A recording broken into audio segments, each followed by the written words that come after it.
What's going on, guys? Welcome back to United View. Welcome back to another edition of Match Day Reloaded live here in, got a new word, Panenka Studios. Yes, Panenka Studios is back. Match Day Reloaded is back, and we're here to talk about Manchester United. It's the wrong score. It's the wrong score. I wish it was 3-0. It's 2-1. Oh, disgrace cheats. It's all gone wrong. It's all gone wrong immediately. Oh, disgrace cheats.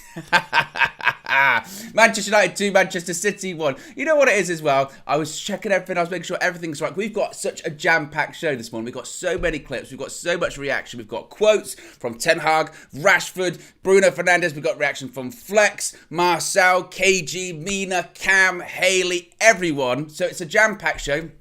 Got the wrong score. Be sure to smash a like on the like button though. Be sure to subscribe as well, bottom right hand corner. Remember, you can join the UV Members Club too. Links in the video description. Oh, I'm getting a phone call. Wait a minute. I'm getting a phone call. Yeah. That's fine. Yeah, I'm live now, but I'll tell him. Apparently, Manchester is red. Yes, Manchester is red. Manchester United 2, Manchester City 1. We've won the derby at Old Trafford yesterday. Come on. What a result. It feels good this morning. I'll get your chats up on the screen as well as always, guys, such as Asander. Oh, he says, morning title chasers. Yes. Glory, Man United. Morning United family. United. Yes, tremendous stuff. How are we all feeling, guys? We all feeling good? I know I am. I'm feeling pretty good this morning. I'm reserved to say that we're in a title race, and we are going to get into that later on during the show today, but just the difference, the difference from what we experienced just a few months ago. I mean, we played City, at the Etihad in October? It was in October. And if you remember, we didn't basically play football in December because of the World Cup. So you're talking about half of November, no December, and we're in January. So in about roughly a month and a half, Erik Ten Hag has gone from a 6-3 defeat at the Etihad to a 2-1 victory at Old Trafford. That ain't bad. And in Erik Ten Hag we trust, I'm telling you, because this man, there is something about him. And the criticism that he received earlier on this season when he was talking about, people talk about, oh, his suit's too big, or his English isn't very good, or just whatever people want to criticise Manchester United for. They cannot deny where we are on the table right now. We are third, point off second, and who knows what we're capable of. I tell you one thing we certainly are capable of, though. We are capable of beating anyone at Old Trafford, because that's what we've done this season. We have beaten anyone at Old Trafford. Name them. Whether it's Liverpool, whether it's Arsenal, whether it's Spurs, whether it's City, we've beaten them at Old Trafford this season. So none of this underestimating Erik Ten Hag, none of this underestimating Manchester United. And speaking of United, speaking of the players, speaking of the club that is in fantastic form at the moment, let's get into some quotes after the game, because it was 2-1 yesterday after Jack Grealish's goal opened the scoring in the second half. After we were unfortunate, actually, not to go in a half-time at least 1-0 or 2-0 up. Marcus Rashford had a couple of opportunities. It was goals from the captain, Bruno Fernandes. Controversial nature about it, we'll talk about that in a bit, and Marcus Rashford that saw off the local rivals in the derby yesterday. Now, Bruno Fernandes spoke to BT Sport after the game, and he said, some time ago you could see sometimes a team, but now you see a proper team that works for each other. You see that it pays off. Marcus Rashford also said, you have to try and push through in games like this. This game is a little special. We're pleased with 3 points. Now, when it came to the Bruno quote, there was a quote that was going around about playing like individuals, or we're no longer playing like individuals, and some perceive that to be him talking about Cristiano Ronaldo. Bruno Fernandes has since clarified that on social media, saying that, basically just since the Liverpool game, we've been very, very united, pun intended, and it's not about Cristiano. Not everything's about Cristiano, basically. So we'll move on from that. Erik Ten Hag, though, the Manchester United manager, who has guided and been all about this recent rejuvenation and rejuvenated form for United, said, quote, first half we played very well, defended very well, proactive and on the break. Second half, substitute changed the game. Anthony Martial had some complaints. And that is really what impressed me the most about Erik Ten Hag yesterday, is because he's right. First half, we played really, really well. First half, we played... Yes, City had all the ball, and this was just, yesterday was a perfect example of why you can't look too much into stats. I mean, you'll see them flying around on the side of the screen, but this is why, again, you can't look into it too much, because Yes, City had all the ball. You can see it on the screen there, 71% possession. What did they do? They did nothing. First half, they had all the ball, but as a United fan going at halftime, I didn't think, oh, we're being dominated by City. I thought we should be 2-0 up. We had the better chances. In the whole game, in totality yesterday, what did David De Gea have to do? He had to pick the ball out of the net once. Did he have to make any major saves? No. We were the team that threatened far more, and it just goes to show it's not about how much of the ball you have, it's what you do with it. And we did far more with it yesterday. And in the first half, Ten Hag's right. Our defensive structure and shape was fantastic. City didn't really know what to do. They couldn't get through us. They couldn't get past us. We were great. And again, we made the chances on the break, on the counter-attack. And as I always say, nothing wrong with that. There is no one way to play football. You have to play the way that is the best to defeat your opponent, and that's what we did yesterday. But at half-time, when Anthony Martial came off, because as Ten Hag said, he had some complaints. What those complaints are, I don't know. But he came off, and then suddenly we didn't have that focal point up front. And we just, because of that, it had a knock-on effect, and we just lost our shape. We lost our shape completely. And I saw a lot of people during the match view in the chat saying, this is why you need to put some respect on Anthony Martial's name. This is why Martial haters, where are you? And to an extent, yes, I agree. To an extent, people do underrate Martial, his ability to hold the ball up, his ability to play as a number 9, and again, be that focal point. But I'm not sure how much it was so on Anthony Martial, more so just the lack of a striker. Because once Rashford moved in to that number 9 spot in the second half, suddenly we look good again. And I think it's just having that focal point. And that's why having someone like Wout Weghorst is going to be so important. Just having someone that is a bona fide proper striker is the difference. Because we lost our shape for 20 minutes or so. That allowed City to get into it. Their passes, they had a bit more space. Fred did a great job on Kevin De Bruyne yesterday, followed him around pretty much the entirety of the game. The one time De Bruyne gets a bit of space, he puts the ball across goal, Grealish scores. And Ten Hag saw that the change he made at second time, although it was forced, Anthony for Martial, it wasn't working. And Anthony was actually playing through the middle, and it wasn't working out. And in the end, he thought, okay, I'm gonna tweak this again. Bruno went through the middle. Anthony was on the right hand side. Garnacho came on. He was on the left. Rashford through the middle, and it just switched things back because we just retained that shape that we had in the first half, and that's ultimately how we get our goals. Because Rashford and Bruno, they're down the middle for that goal, controversial. The other goal for Rashford, again, it's Garnacho on the left hand side. Brilliant ball in, composure from him at such a tender age, and Rashford in a proper striker's position gets the goal. And the impressive nature of that is that it's Erik ten Hag in the game realising, I made this sub, it's not working. The shape's gone, it's not working, I need to change things. And he actually said after the game, in another interview, that when we scored the second goal, I was actually already going to make some changes. He was going to bring on Lisandro Martinez. I think he was going to bring on McTominay as well. And he said we didn't need it in the end. Let's have a look. I just saw a super chat fly past me. The chat's filling up this morning. Be sure to smash a like on the like button as always, guys. Be sure to subscribe, bottom right hand corner. Keegan says, we controlled the game yesterday. Erik ten Hag and Fred with blocking the service to Haaland equals masterclass. The team held their shape and gave City no options. I thought Fred was absolutely brilliant. And we are going to talk about players a lot more in depth as the show goes on, as we get some reaction from all of the guys outside Old Trafford and from UVHQ too. Pep was complaining, of course, saying Rashford was offside, he distracted our keeper and defenders. You know what I mean? Forget it. He said, Ten Hag, about that goal, when you follow the rules, it's a goal. He did not touch the ball, he did not interfere. And the thing is, with all of that, I can't sit here this morning and even say to you what is the right and wrong rule, because I don't know. I don't know. The only way I was looking at this, if it was the other way around, so if that was City got given that goal instead of me, would I be annoyed?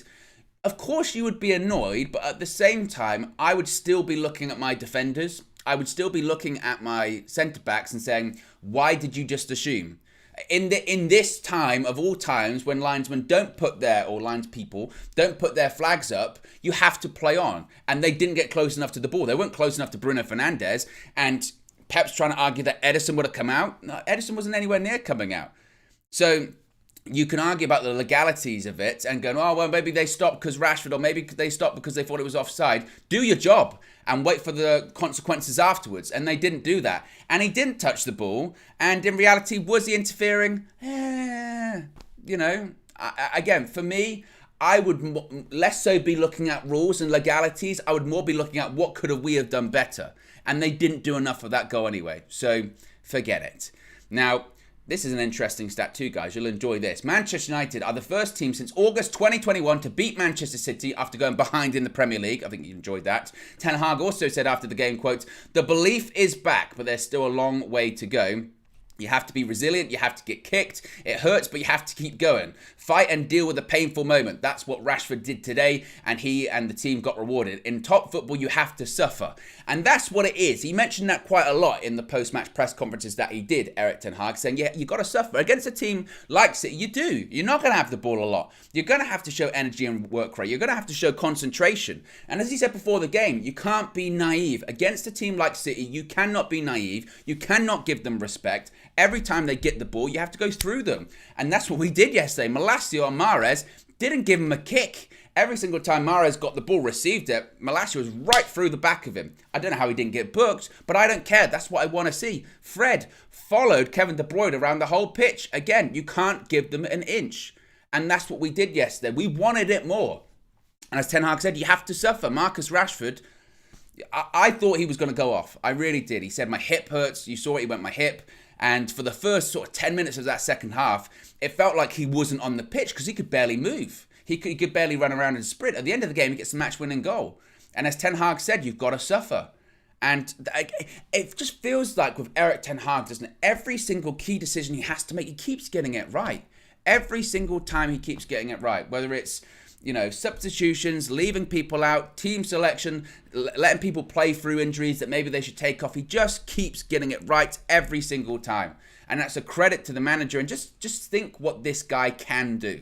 Just think what this guy can do. We're talking about, he's been at the club, 6 months? That's the key thing too there as well. Ten Hag continued by saying, people talk about tactics, but one of the most important things a manager changes is mentality and resilience. One moment can change a game, and we are much better at dealing with that than a few months ago. Setbacks, suffering. And he's right. He's absolutely right. I saw that was in his post-match press conference. And the point was, and we have seen it earlier this season with United, and we saw it a lot last season, is that when we would concede a goal, that you go, that's it, we've lost. And you'd go, why? Well, it's going to be 4 or 5-0 now, because once we concede one, we just completely capitulate. Last season, we were terrible for it. Even earlier on this season, we were terrible for it. Brentford, concede a goal, we're going to concede 4 goals. A bit later, City, happened again at the Etihad, concede a goal, 10, 15 minutes later, it's 4-0. And the resilience, and maybe that's the biggest takeaway from yesterday. Ten Hag's right. Not about tactics, not about individual performances. The collective personality, the collective resilience, the collective spirit that's in that side at the moment is just night and day. And I think that stems from the manager, that the team, the squad are performing, or are a reflection rather, of the manager's mentality, little details, competitiveness, want to win. Any setbacks are lesson and we improve on it. That's one thing. But I think another part of it is the leaders that are now in that squad. You look at the spine of that team at the moment, whether it is David De Gea, Rafael Varane, even Martinez when he does play, didn't play yesterday, but Casemiro, Bruno Fernandes, Marcus Rashford, there are leaders, bona fide leaders and winners in that team. There's a clip flying around social media of Casemiro after the winning goal. He's hugging children in the stands because it's that much. Casemiro said after he watched that Brentford game, I'll fix it.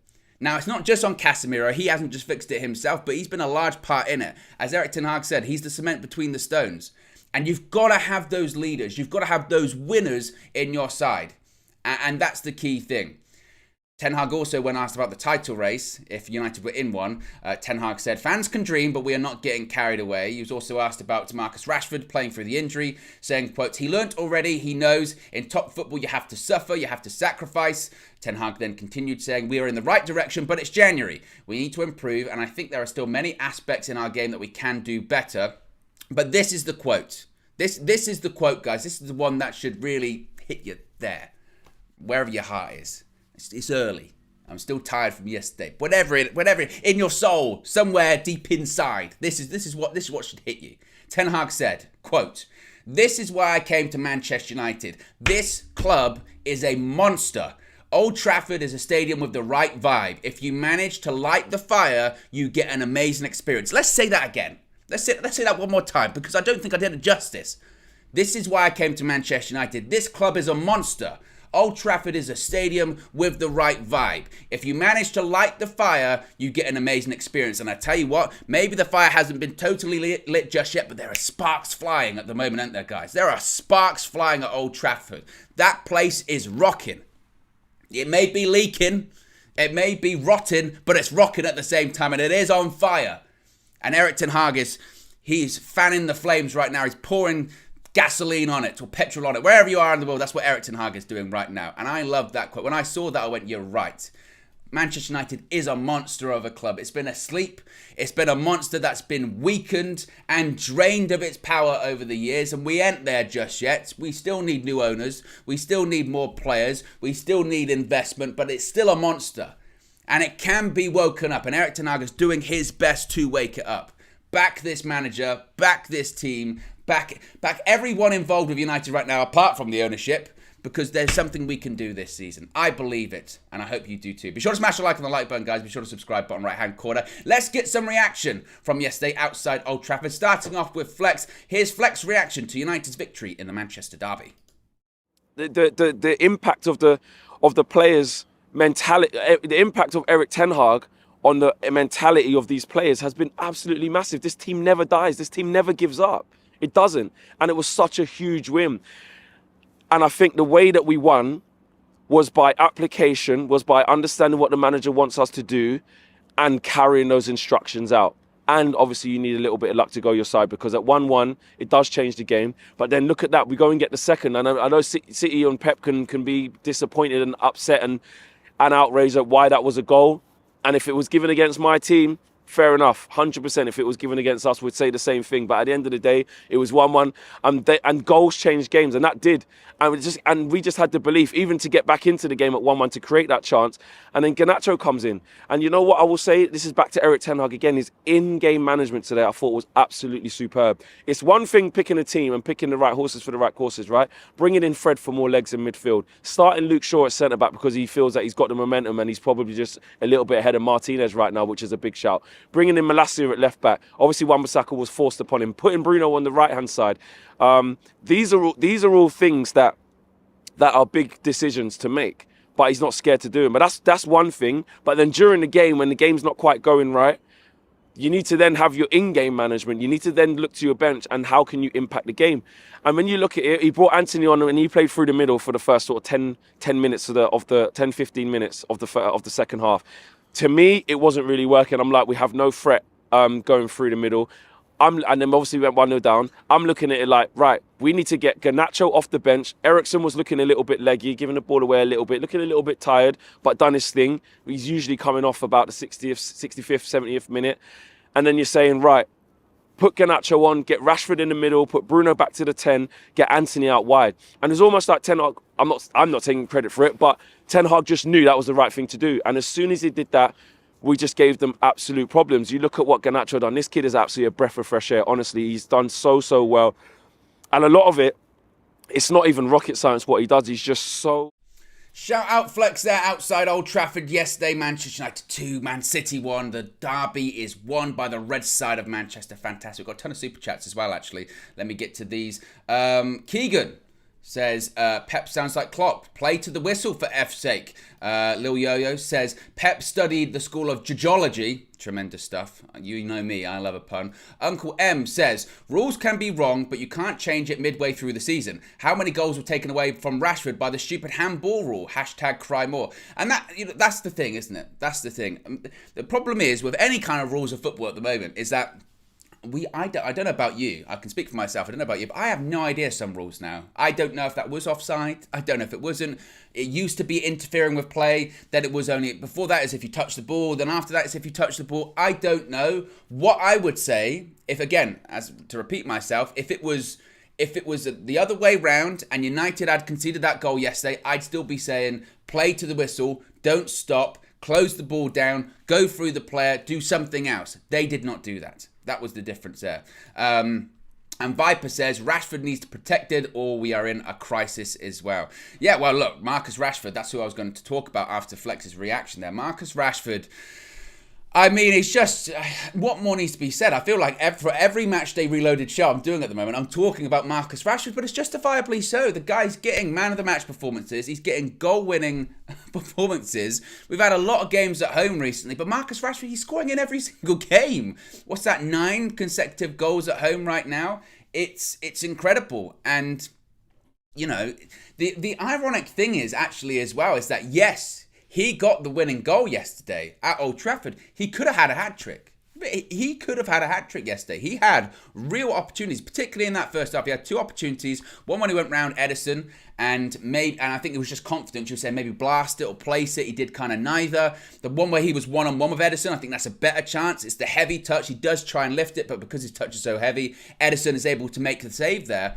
And then in the second half, he does get that chance. And it did feel like, didn't it? Once he went down towards the end of the first half, you thought, well, that's it.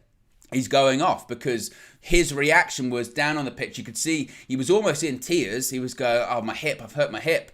And the first sort of 10, 15 minutes, ironically, around the same time which we had lots of shape in the second half. And I'm not going to blame that on Rashford. Again, I think that was more of just we lost the striking option, so we kind of just fell apart, disintegrated a bit. And we got a bit leggy in the midfield, particularly I think Eriksen got a bit sloppy in the second half. He didn't look right, Rashford. You could see he was limping around. He didn't look right, and you just thought maybe he needs to come off. Maybe again he's trying to sort of play through that pain barrier when he shouldn't, because we know he's done that before. That's led him to missing a long time of last season, or a long time, the beginning of last season, because he had all of these surgeries, all of these injuries. But he just kept going. He kept going. He went through that pain barrier, as Ten Hag said. You have to suffer, and you know what? I credit him for his balls, because he's like, you know what? I've got a record going here. I want to keep this record going. You know, I've scored in these consecutive home games. I'm on form. I know if I'll get another opportunity between the sticks, in that 6-yard box, between the 2 goal posts, I'll score it. And he did. And the goal that he scores, again, it's a proper number 9 goal. And it does raise the question. I know we keep talking about, Rashford's got to play on the left, or he's got to play on the right to get the best out of him. But at this stage, he just needs to be on the pitch. He just needs to be on the pitch, because Garnacho, when he came on yesterday, I've had enough about the people saying, well, you know, with Garnacho, you don't want to give him too much too soon, and he's young, and what about his attitude? Every single time this kid comes on, and to be honest, every single time he starts, he makes chances. Granted, in the few games prior, did he take those chances? No. He had some real good opportunities, a couple one-on-ones. He missed them. But he always gets in behind. And if I'm Erik ten Hag, I'm thinking he's been really dynamic coming off the bench. And every time it feels like Garnacho's come off the bench this season, he has positively affected the game, getting a goal, getting an assist. But at the same time, you'd be, you know what? Maybe I've got to find a way of getting Rashford and Garnacho on the pitch. And maybe that is just playing Rashford through the middle. I know we've just signed Wout Weghorst, and he's going to be that backup striker. But maybe at the moment you do play Rashford through the middle, and you do have Garnacho on the left. And that's what you do. Because when it comes to Martial, not to put a bit of a downer on the situation, not to get too negative on the situation, 45 minutes. The guy still hasn't completed 90 minutes this season for Manchester United, which is a concern. And Ten Hag said at half-time, or after the game rather, yesterday, that at half-time, Martial had said to him, you know, he had some complaints. He felt uncomfortable. And Martial was a doubt for the derby anyway. Don't forget that. It was somewhat of a surprise to see Martial start the game, because Ten Hag said in this press conference, I'm going to have to wait and see what it's like. So we know we can't rely on Martial. He played okay when he was on yesterday. Again, I think it's more of just having a striker in that role, as opposed to Martial was that great. But maybe it is a case of, you know, it's between Rashford and Weghorst for a lot of the remainder of the season, or Rashford, Weghorst and Martial through the middle, and we've got Garnacho on the left. And then when Sancho comes back, maybe he's involved in that situation. Sancho was at Old Trafford yesterday, so his recovery is getting there. So yeah, let me know in the chat. I mean, is it just a case at this point in time of having Rashford on the pitch? Again, he's better off the left, and he has been effective off the right as well. But how do you work out that situation of having Rashford and Garnacho on the pitch, because they linked up for the goal yesterday? And Or is it a case of now, just between now to the end of the season, Garnacho is going to be that youngster that comes off the bench and develops that way? Or is there more for him right now? I don't know. These are good situations. These are good dilemmas for Erik ten Hag to have, certainly. I mean, the one dilemma he wouldn't want is Martial, is he or when is he going to play? But I think with getting Wout Weghorst in, at least we have some options there, certainly, too. And it was interesting as well that he did try, when Anthony came on in the second half, he did try to play him through the middle, and that really didn't work. that really didn't work, playing Anthony through the middle. No doubt, he's a right-hand-sided player. Make no mistake about that. But again, the key thing from Ten Hag throughout all of that was he changed it. He changed it quickly. He went, that's not working. I've got to change it. He put Rashford through the middle, Garnacho on the left, Bruno, importantly, through the middle. And that was kind of my concern yesterday too. Once I saw that Bruno was going to be on the right-hand side, I thought, he's just not as effective. He's just not as effective in those wider positions that he is in the middle. You can say Hollywood Bruno, you can call him wasteful, you can call him whatever. The moment he's central, he either gets assists or goals. He affects the game positively, and that's what he did there. So, time to believe. Nah. Well, we'll wait. Let's get some of your comments up before we go to our next reaction here. Mickey says it feels different. Ninth Earth says, and let's not forget about Benny McCarthy. Revelation. Him and Rashford. What a deadly combination that is. Well, that's the ultimate strike partnership, certainly. Alex with a super chat says, Pep who? Wow. Marcel was saying a lot of stuff about Pep after the game as well. I'll get to that shortly. We've got nearly 1,000 people watching, guys. Oh, just over 150 likes. We can do more. If a Manchester derby victory is not worth 200, 300, 400, 500 likes, anything is possible, guys. If you haven't already, click that like button. Be sure to subscribe, bottom right-hand corner as well. Remember, you can join the UV Members Club too. I'm so excited. Speaking of excited, what a segue that is, actually. Speaking of excited, what the reaction that everyone wanted to see. Once they knew that this guy was going to be at Old Trafford yesterday, the reaction that everyone wanted to see was one KG, Mr. the Comedian. Let's have a look at what KG had to say outside Old Trafford. We've seen it all. We've won the law. We're Man United and we're never gonna stop. I do that heartbeat thing. Holy, holy. Come on, breathe in, fam. Bro, Voice gone, Stretford and settings. Voice gone. Listen, man, No. we came up here in the car, we said Yes. we won't Yes. lose. Yes, we did. We said we Yes. trust in this manager, Yes. we trust in this players, Yes. and we trust in what's going on here. Yes. Wow, we did it. Okay, we first did thing it. I need to say, yeah. Yes. You see the adoption papers, yeah? Wan-Bissaka, re-adopted. Bro, Wambi, I apologize. No, because I shouldn't have let him go. Bro, I shouldn't have let him go. I should have held onto my Social beliefs. services came back. Bro, social services said, because I'm telling you, I'm like the dad here from Bambi, you know, like left him to do his thing, came back when Bambi was big in it and said, yo, I know you. And he's know. Wambi, innit? He's Wambi.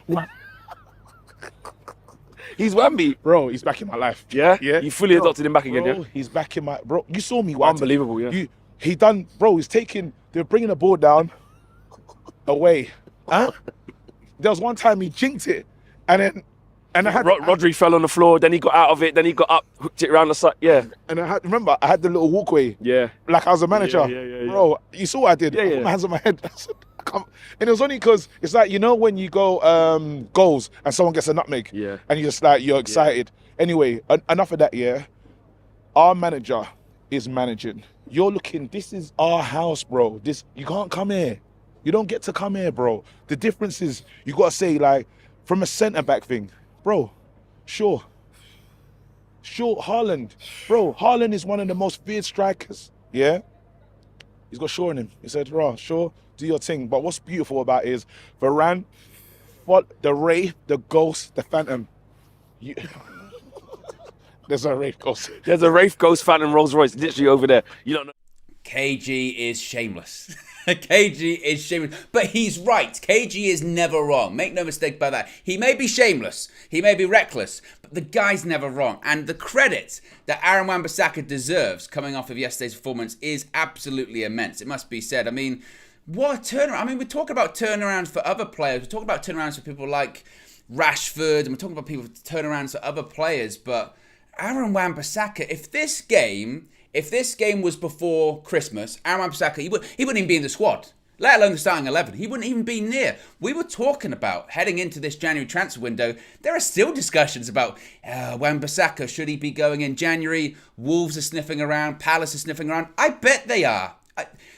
And again, I want to be fair with this. I want to be really fair because a lot of credit does have to go on Wan-Bissaka.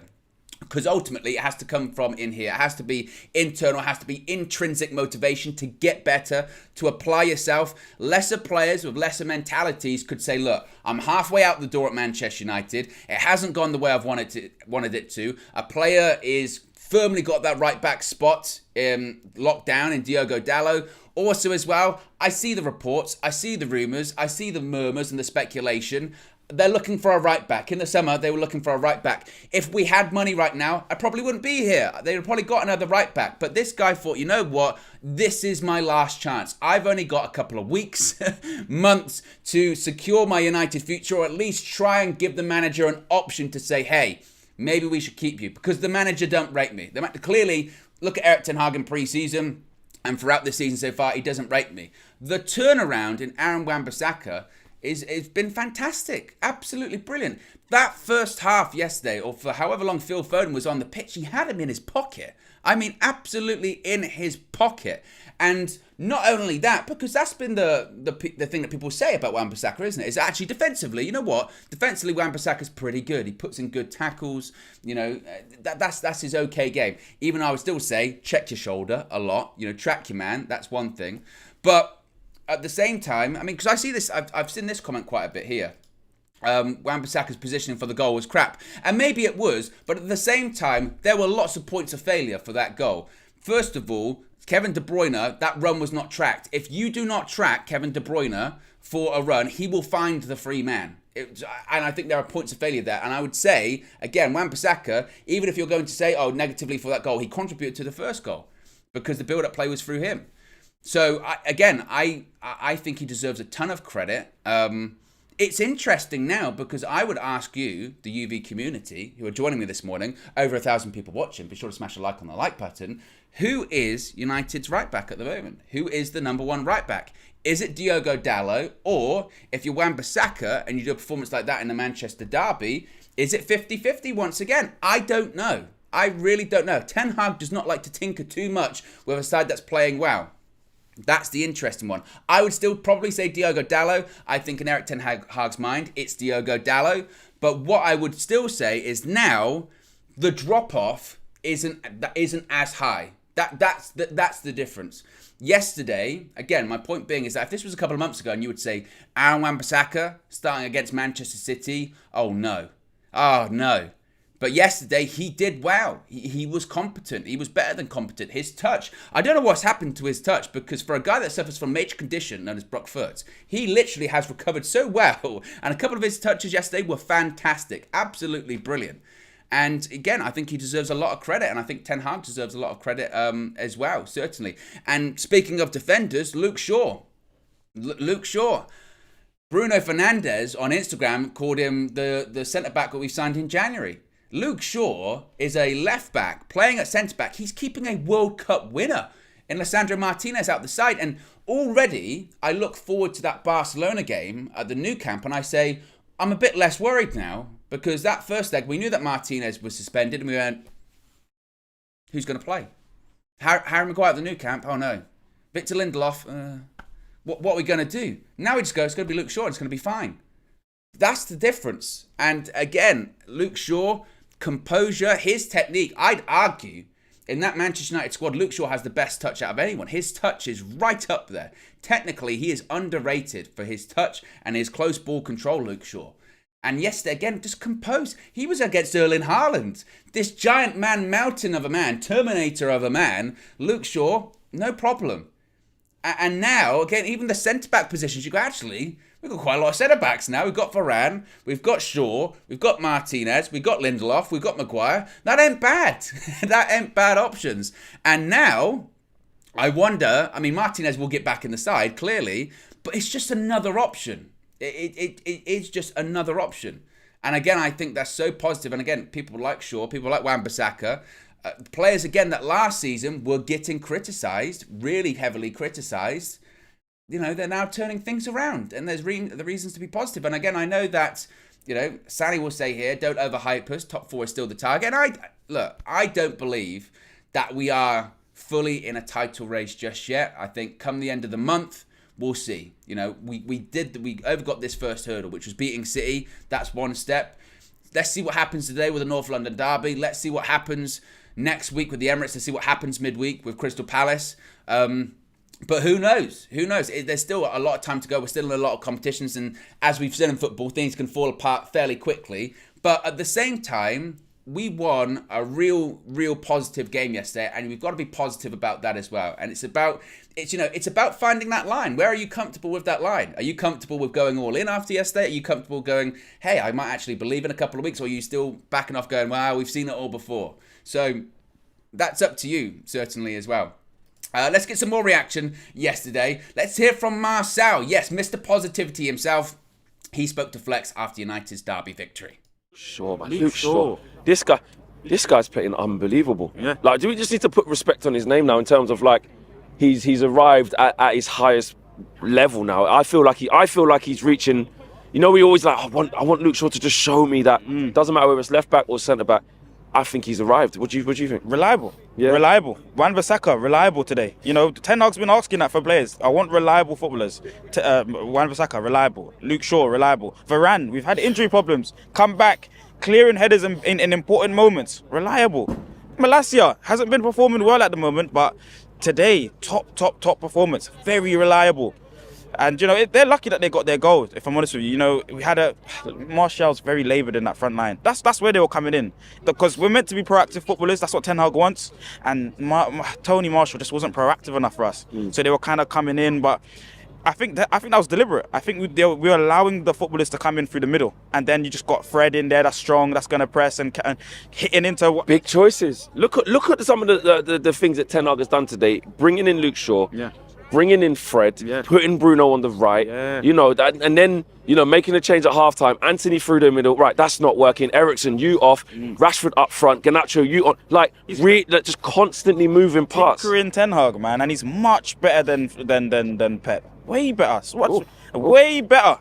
I'm telling you, it's genius today. It's absolutely genius today what he's done. I mean, even in the first half, when I think about it. When what's his face? When Rashford, because he had 2 counter-attacking opportunities. He had two counter. I said we should have scored at least one in the first half. When he got injured from a play. He tried to give Kyle Walker one, and he got injured from it, the groin. And when he got injured, the second half comes now, and I'm thinking Anthony's there warming up and whatever. I'm thinking, who's he gonna take off? He has a big decision here. It's either Martial, who he always takes off, or it's Rashford. And he must have gone in there and maybe begged Rashford for an extra 20 minutes. Well, he said, I saw some of the quotes, and he said that Martial was complaining of an issue. Yeah. So, and then we knew from before the game, obviously, that he had to make a decision. He wasn't 100% there. Yeah. He had his little mind games as well, because it sounded like there was going to be no Tony Martial for this game. It sounded like he wasn't going to be able to play. Wow, it's just brilliant football. Eriksen as well, going unnoticed as well, but keeping the ball, retaining the possession for us, especially in the first half. And we had the better chances. Yes, they had more of the ball in the first. It's a big claim. It's a bold claim from Marcel there, isn't it? That Ten Hag is better than Pep Guardiola. We'll put that poll in the chat in just a second. Yesterday, he got the better of him yesterday, certainly, because I felt that just City yesterday were very one-dimensional, wasn't it? And look, it works for them. We know what they're going to do. It's going to be heavily possession-based. They're going to have a lot of the ball, but they just didn't do anything with it. They really didn't. Again, I go back to my point I made earlier on.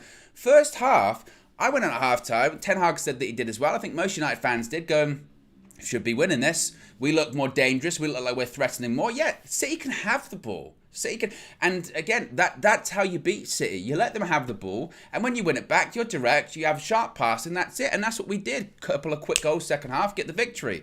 And, there's a long way to go to say that, Ten Hag's better than Pep Guardiola. But as Eric says here, Eric 10-0, the Pep versus Ten Hag is a rivalry that'll be epic. I think that's going to be a real interesting tactical battle over the next few years. Yes, Pep got the better of Ten Hag at the Etihad earlier on the season, but the one thing about Eric Ten Hag, you will say, and what we have seen this season, is the guy learns.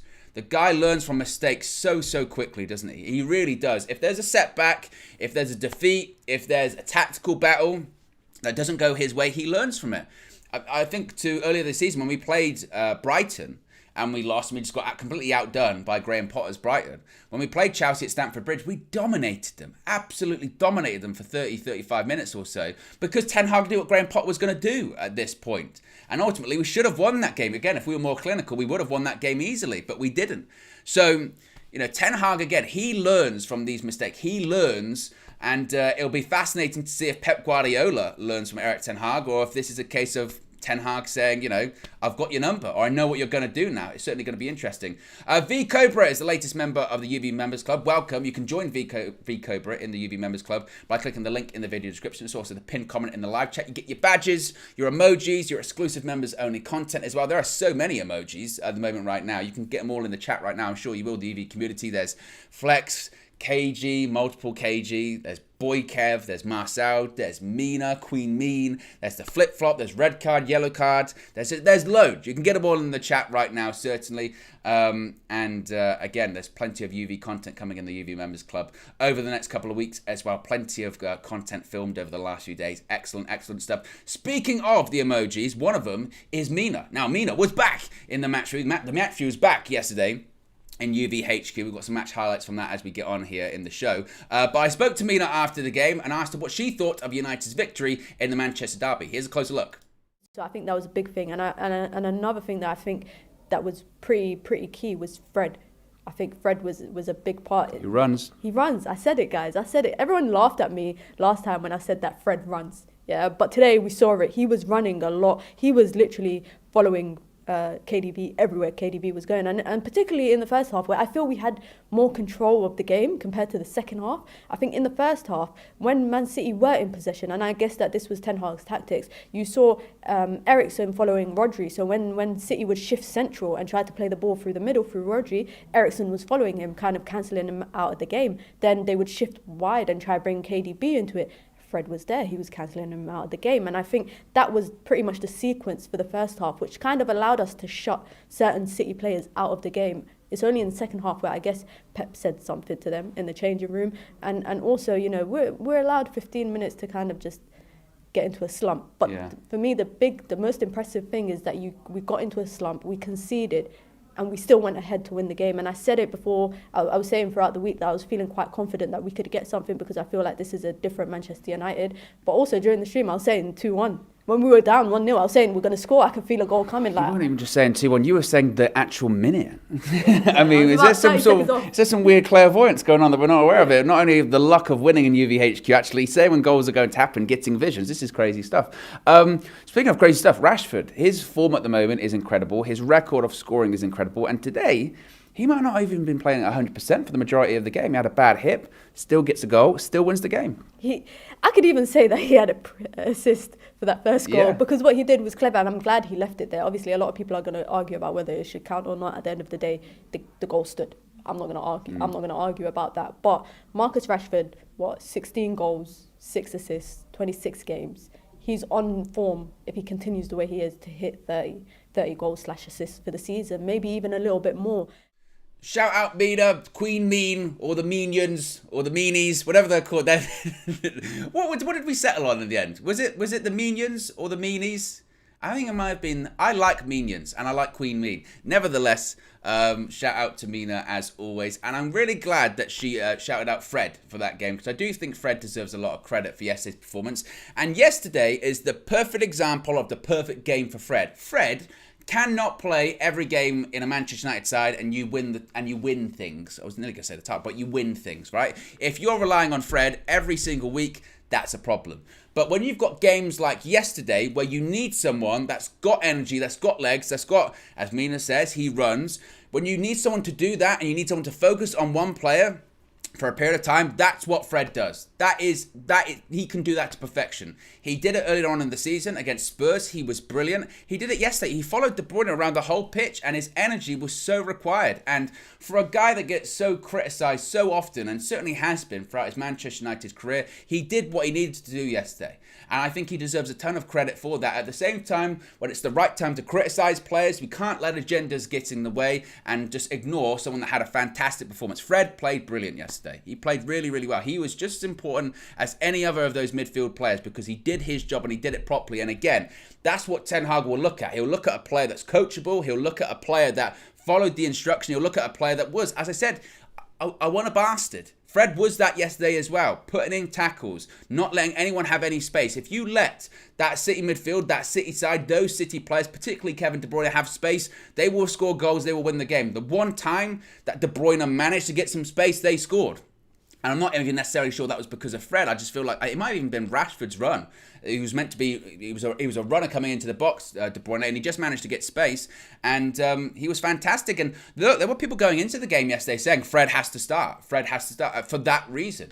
And it's going to be interesting to see if he will play against Arsenal next week, because he might have to do a similar job on someone like, let's say, Odegaard. He might have to do that kind of similar job of following people around, or he might have to follow...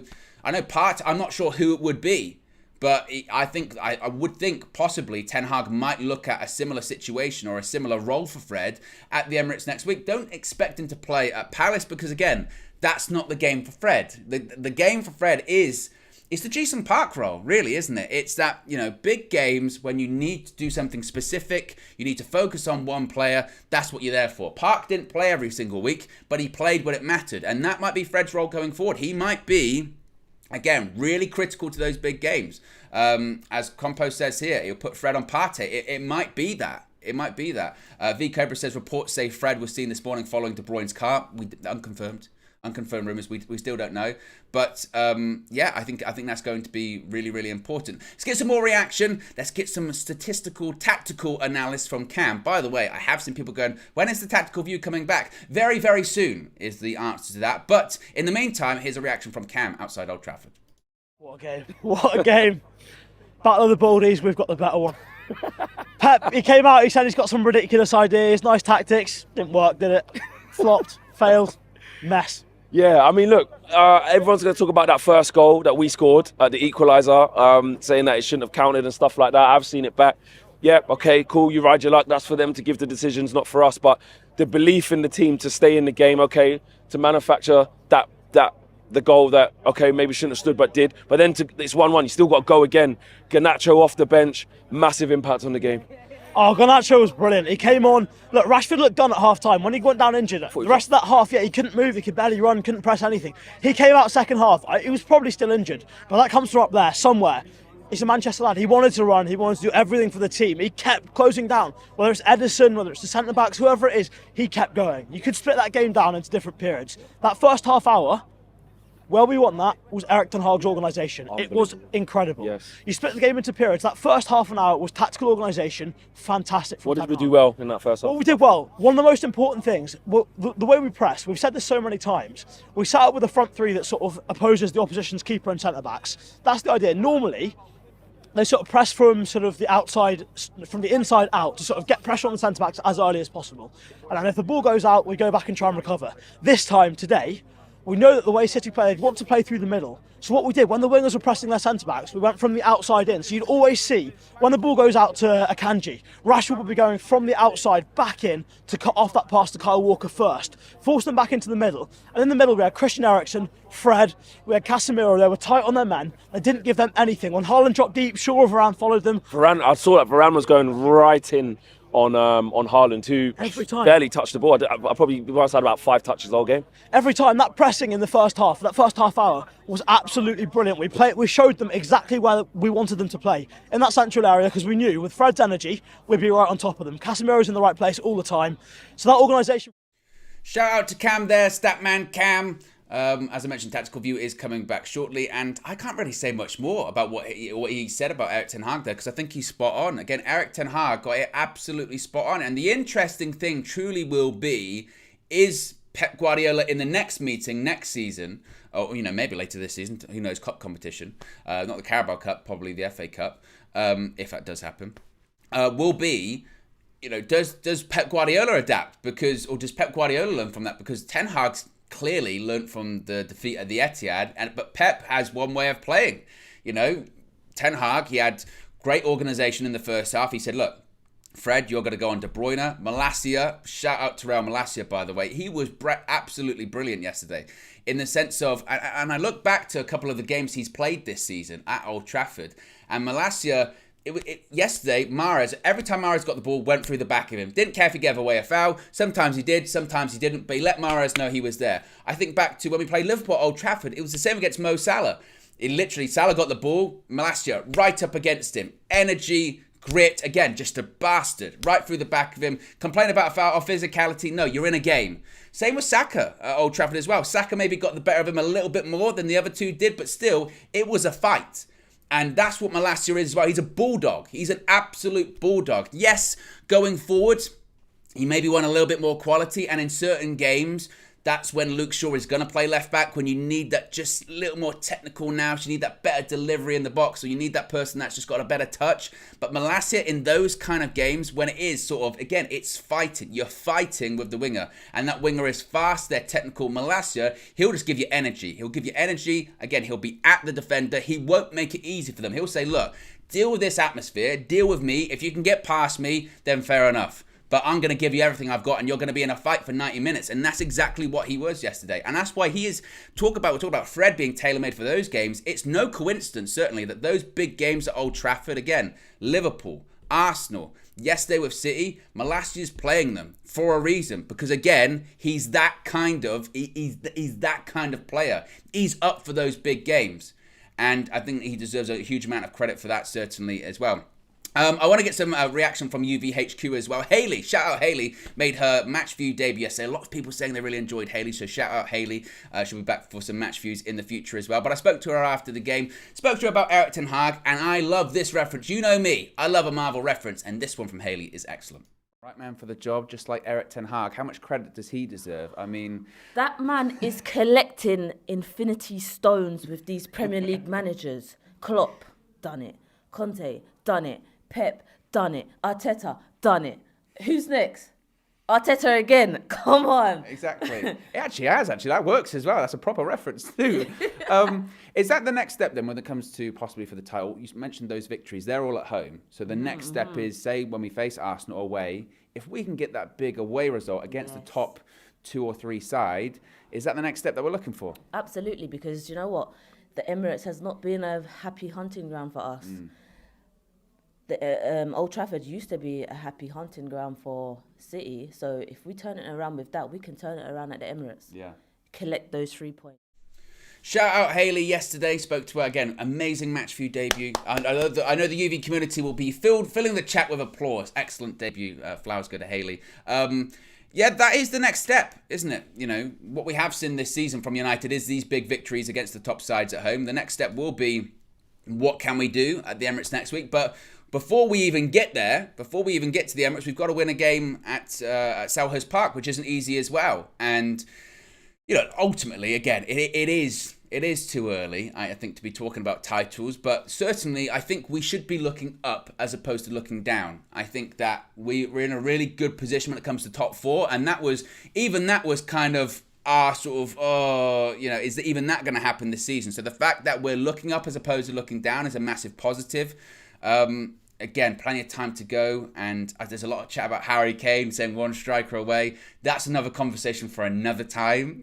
My feeling is I just don't even want to think about that right now, because also, if we sign Harry Kane in the summer, then I've technically lost a bet to Marcel, and I'm not sure what my part of it was. I think I have to put on the David De Gea shirt inside the studio, David De Gea's match worn shirt, and the issue is David De Gea's are small, and I don't know if you've seen me, particularly recently, guys. I'm no small. And unless we're going to be seeing, I don't even know if that's YouTube friendly, me putting on that David De Gea shirt. That'd be like some David De Gea crop top, which would be a problem, which would be an issue. We'd have to maybe, I'm not sure what the ad guidelines are for that, but I mean, Marcel would love it. Shout out Marcel. I'm sure you're watching this morning. Who knows? But the point being is, yes, we have to take a game at the time, and we have to look at the Palace game first, then we can think about Arsenal, then at the end of the month, as we've always said, end of the month, then maybe we can talk about what we can and can't achieve this season. I want to give a little glimpse into this as well, because there was so much going on yesterday. Of course, you saw we had a real packed UV house at Old Trafford yesterday. We had, obviously, Flex was there, Marcel, KG, and a little bit of an insight here. If you're not a member of the UV Members Club, one of the perks you do get from being a member or a UVMC is that you get what is called UV Raw, which is a behind-the-scenes look at the day-to-day goings-on at United View. Sometimes you get behind-the-scenes look when we just finish streams inside UV HQ, or sometimes when we're going to events like the Football Content Awards or whatever it may be. And sometimes it's what happens on a match day, sort of the travel to a match day inside the stadium, the immediate reaction right after, before we even film the fan views as well. And yesterday there was so much filmed during the day that we said, you know what, we're not going to have this on a UV Raw. It's too much for UV Raw. So a match day vlog has gone up on the channel. You can check it out in its entirety. It's like 30 minutes, but here's just a peek, a little snippet from what you can expect from the vlog, which is out now. Check it out. 19, Casemiro. Number 19, Raphael Varane. Number 23, Luke Shaw. Number 29, Aaron Wan-Bissaka.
What'd I say?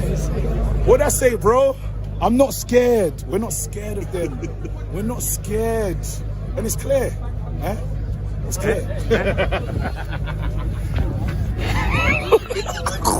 We said we wouldn't lose because we knew we wouldn't lose. Where's my judge now? You man say don't say this, don't say that. They said who have you played? Bournemouth. What score did you say, Flack? And I said 2-1. Wow. And I said after the game I will tell you what I said. I said 2-1 in my head. 2-1. We didn't stop fighting. Yeah, first goal ain't seen it back. You left whatever. your voice back in there, mate. Voice is gone. Voice is gone. Eric Ten Hag. I love his white, shiny, bald head. Was I the only one that when Flex made that beeline for the camera, I literally went... yeah, I felt that. That was intense. He came straight in. Shout out Flex, shout out KG, shout out Josh. He puts all of that together. He is, I don't know if you guys know this, he is the architect, the creator of Panenka Studios as well, because he's a genius. He's visual ninja, graphics guru. He is just Josh Media. He is tremendous. So shout out Josh. As I mentioned, the full match day vlog is out currently on the channel, as is all of the fan views, as is the match view, as is the player ratings. There is so much stuff on United View at the moment, so be sure to check that out as well. Be sure to smash a like on the like button, guys. We've still got over 1,200 people watching. Less than 500 likes. Less than 500. We are about 150 away. I believe in you. 150 likes. We can do it. We can do this morning, guys. We're gonna be live for a couple more minutes, and just kind of drinking it in. You know, that's the positive thing coming out of this Manchester derby is. The issue is because there's so many games coming up quickly, it is kind of difficult to sit on it for ages because you have to focus on the next game straight away. And one would hope, certainly, the United squad, they're not resting on their laurels too much, too quickly. But enjoy it, enjoy the weekend. Maybe come tomorrow. That's when we focus on Palace. That's when we look towards the future. But as of right now, Man City at Old Trafford hasn't always been the best game for us in recent years. There have been a couple of good results, but I think this is better than most because we deserved it yesterday. There have been games where we've beat City where you go, oh, I don't know, we were a bit fortunate, they had chances. No, we deserved to beat Manchester City yesterday. That was the key thing. Now, before I wrap up as well, I do want to, and I'm going to give a warning here, guys. If you're wearing headphones this morning, turn the volume down. Turn the volume down, because they are about to explode. They are about to just go crazy. Here's a look at the reaction to all of the goals yesterday in the Manchester derby from UVHQ in these match view highlights again. Headphone warning, because it gets kind of crazy. Oh no! Oh, for goodness sake, it's been Jack Grealish. Come on in, like, come on. It's a goal. Yes! It's a big.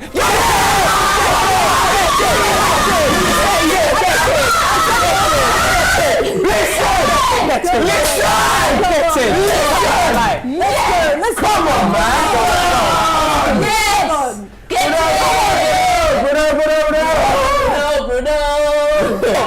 Come on then. No, take it. Ooh, that was his head. Oh, nice turn.